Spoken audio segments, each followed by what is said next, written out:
As I make this video, the death toll for the floods in KZN has passed the 250 mark. What is happening in KZN is a true tragedy.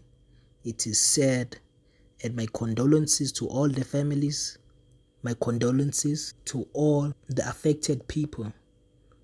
My prayers are with you.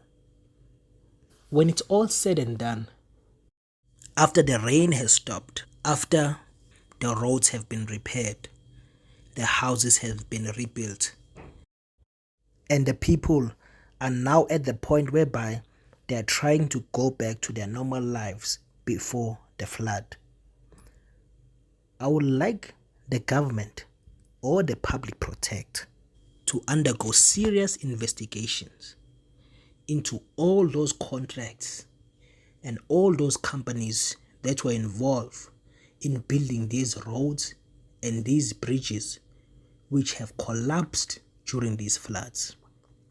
Reason being, there are bridges and roads which stand strong till this day that were built many years ago during the apartheid. They are over 50 years old, those structures, but they are still standing strong.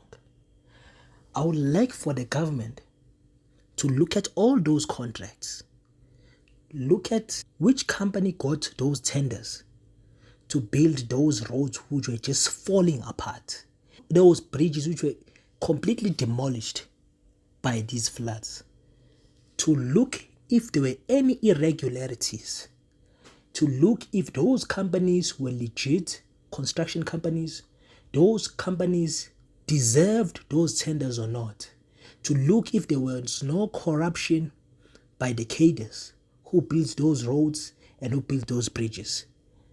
Because if the investigation does find that the millions which were set aside to build quality roads and quality bridges were looted through corruption, and we ended up with poor quality roads and bridges, then we have a case of involuntary manslaughter. We have a case against these people. These people must be held to account for the loss of lives, for the corruption that they have done. The shady work that they have done has cost lives today.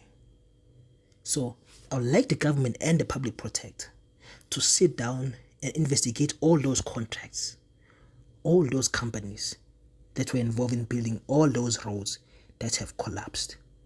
If the investigation finds out that all was done well, the engineers did approve those bridges, the engineers did approve those roads, that they were up to standard, that they were up to good quality, then fine.